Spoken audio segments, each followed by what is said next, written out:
صحیح حدیث دی په صحیح الجامع کې شتی، شیخ البانی راوړی، امام نسائی راوړی. ابو امامه رضی الله عنه وی رسول صلی الله علیه وسلم وی من قرأ آیة الکرسی فی دبر کل صلاة مکتوبه، څوک چې آیة الکرسی لولي د هر فرض منځنه بعد، لم یمنعه من دخول الجنه الا ان يموت، دی د جنت نه بس د جنت په منځ کې دغه دی چې دی مړ شي. د جنت په منځ کې اوس دیوال هغه د مرګ دی، که دا مرګ دی راغی د جنت.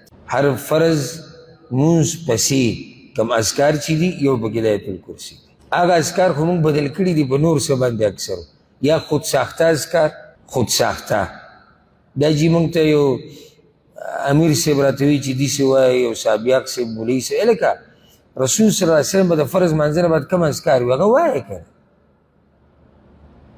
لکه ستا چې کوم وحي درته بیان شو چې د الله رسول وایي چې دا ذکر وایي، په دې دې زړه نه مطمئن کېږي. او یو عامه خبره بې دلیله چې خلکو روانه کړې ده او بیانې په هغې دې زړه مطمئن دي. دغه شان بعضو خلکو بلکل پرېښودي چې څنګه سلام وګرځئ، لا امام را ګرځېدلی نه مخې راړولی نه دی به په سنتو ولاړ، دا اذکار کم پې ووایي.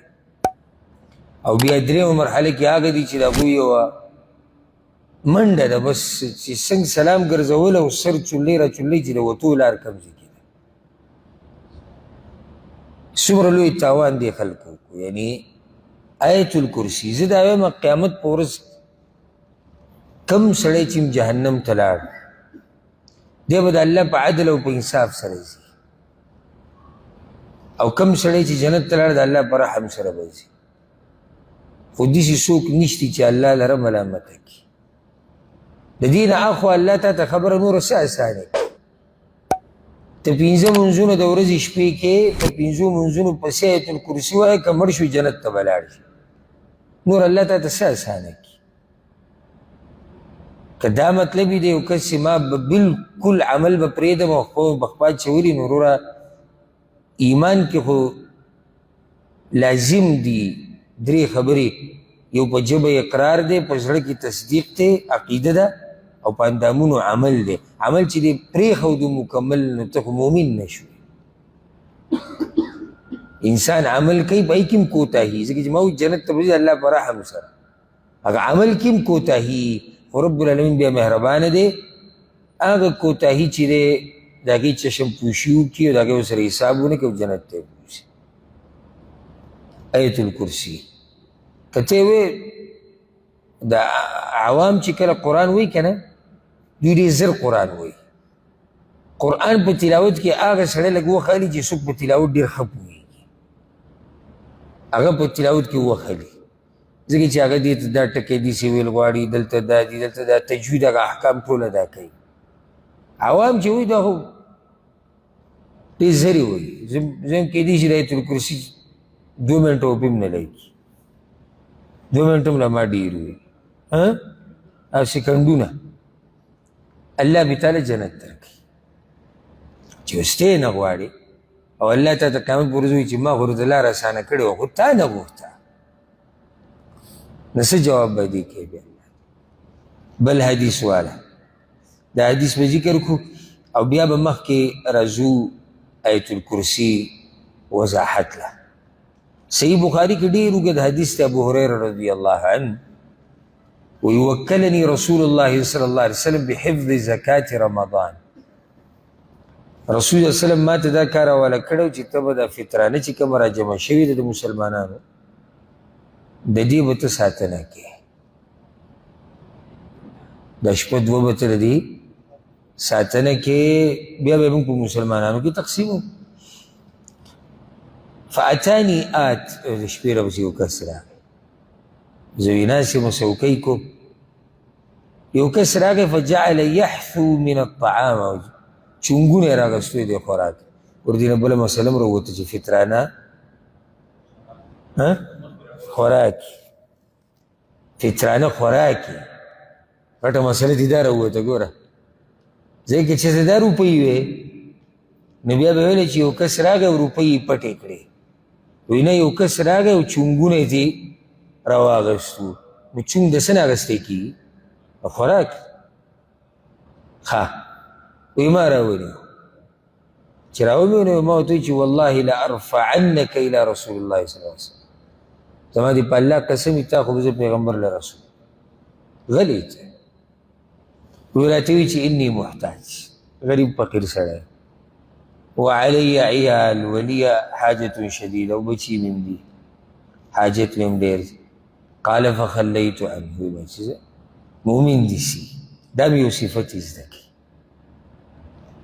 یو عیب زموږ په معاشره کې دا دی خفه کېږي ورو دا یو حقیقت دی چې کله ګوره دا معاشره او دا خلک یو سړی ښه سړیتوب ته نه پرېږدي څنګه لکه اوس ما سره یو کس راغی او زیاتې وکړو زه اوس ګورم دې معاشرې ته که زه دې ماف کړم دا معاشره ما ته بې غیرته وایي که زه دې د الله دپاره ماف کړم دا معاشره ما ته وایي چې دی پوښتن نه دی دا معاشره ما ته وایي دی یریدونکی دی نو ما راونه ګوره په دې ډېرو بدو صفاتو موږ معاشرې مجبوره کړي ښه که چېرته معاشره مکمل ښه شي بیا ګوره اوس یو کس ما سره زیاتې وکړو زما اراده ده چې زه دې بدل واخلم نه یې پرېږدم او زه دې بدل اخیستی هم شم زه به سوچ وکړم چې معاشره کې بیا خلکو ته کم مخ ښیې راته به وایي چې تا ماف کولی نه شو فرق ته ګوره معاشرو کې هر سړی به راته بیا وایي چې تا ماف کولی نه شو نو زه به مجبوراً دا سړی څه کړم دی به ماف کړم اوس پې ورسېدی که نه چې یو معاشره کې ماف کولو ته بزدلي وایي یو معاشره کې کله ښه سړیتوب ته بېغیرتوب ویلی کېږي نو په هغې کې هغه د ښه سړیتوب خاوند هم بیا مجبوری شي خپل ښه سړیتوب پرېږدي دا ګوره حقیقت ته تاسو ته مه وایي چې په دې به خفه کېږو نو دا داسې دا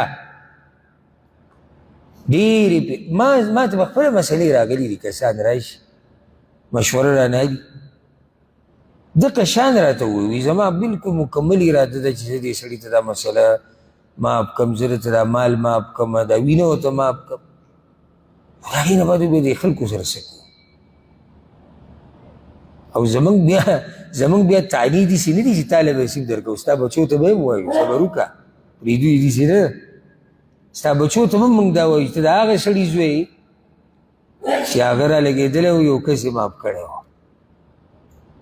دا اوس یعنی زمونږ ښه صفت دی که بد صفت دی بد صفت دی پکار دی چې موږ د دې دویم مثال برابر وی چې موږ بدل اخیستی او سوچ هم کولی چې معاشره کې به کم مخامخ کوو خو مشر کشر به راته وایي چې د الله بنده ماف کړی به دی نو زه به مجبوراً بیا راولګم دا سړی به ماف کړو دا د مؤمن شان دی دا فایده دې ذکر ووایه منځ کې فایده راغی وی یاره زه غریب یم فقیر یم بچي مې یم ماف کړي دا نن سبا دا ویډیوګانې چلېږي که نه زمونږ د دې ملک او د دې علاقو زه خو حیران شم په الله مې دې قسم وي چې د بعضو دې زړونو ته چې یاره کیدای شي د زناور په بدن کې چې کوم زړه د هغه به د دې نه ښایي لکه ماشوم ورسره کار کوي او د هغه نه غلطي وشوه هوټل کې یا بل ځای کې څنګه یې وایي ویډیوګانې تاسو کتلي که نه کتلي حدیث کې دې دلته وګوره د مؤمن شان ته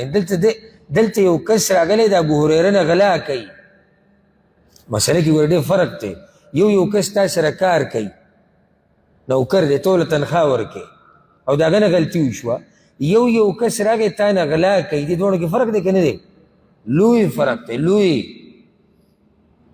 هغه ورته زه غریب یم بچي مې زړه یې بوسو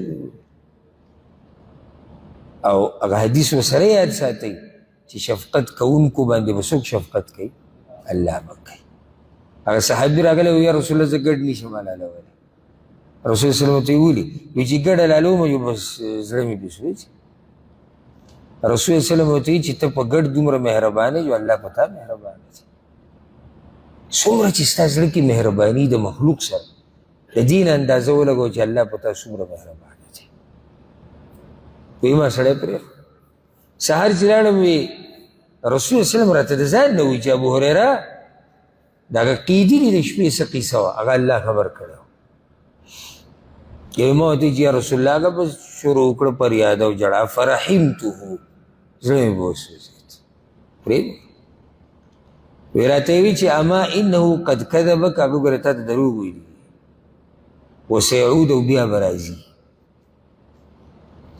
الغرض وی ما ته پته ولګېده چې دی خو به لازم راځي لقول رسول الله صلی الله علیه وسلم، ځکه چې رسول صلی الله وی بیا خو ته زه بلکل ناسو چې دی به راځي. فرصدتو، وی چې ګورم سړی راغی بیا چونګونه راډک راومې نو ناڅاپه ورته مې وویل چې لارفعنک الی رسول الله صلی الله علیه وسلم، تا به زه رسول صلی الله علیه وسلم ته دې پورې له خدای بوځم. و دې ځای کې ورسره دا یاده کړه غلا کوي او پیغمبر ویلي دي چې دروغجن دی، یعنې دا ورسره هم ده.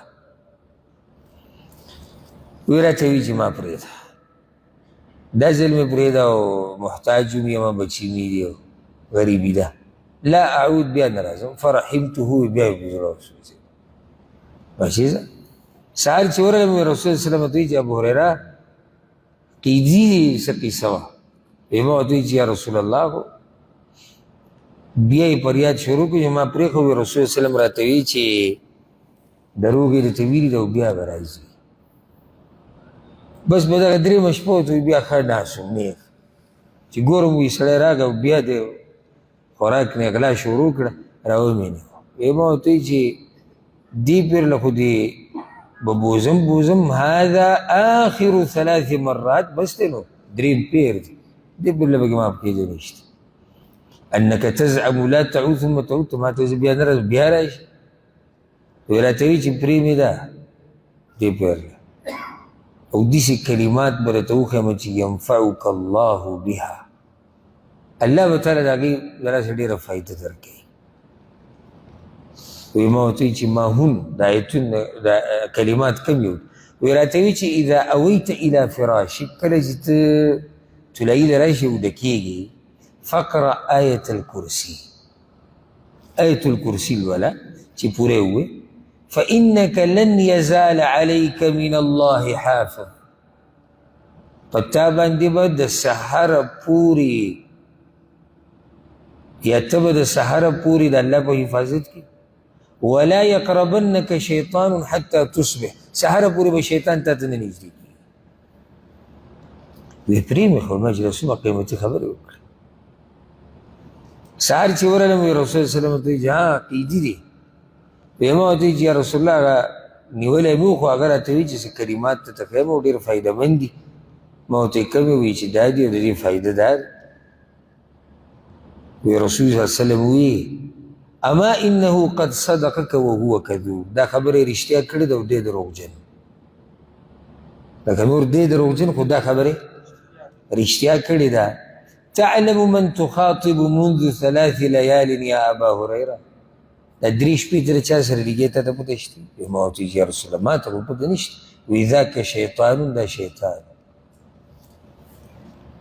دا شیطان خو د انسان په شکل کې به راځي.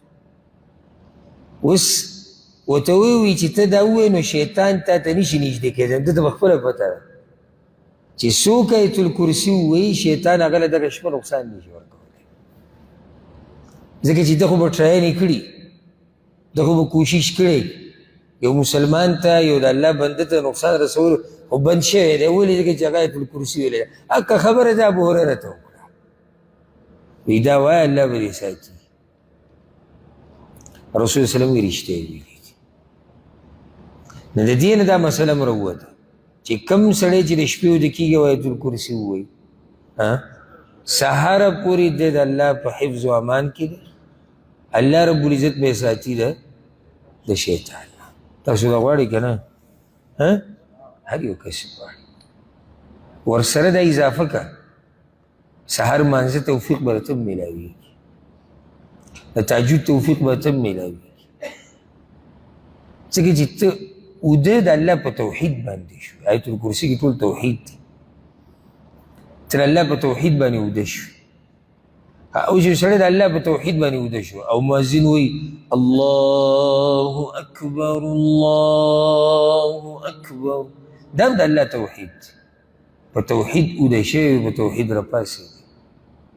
خو چې ته اوده شي په ګناه، اوده شي په موبایل، اوده شي په اگر که ګناه نه ده دنیا په سوچونو کې ناغالب ګمان دا دی چې ته شپه به دې ښه نه وي، شپه به دې ښه نه وي.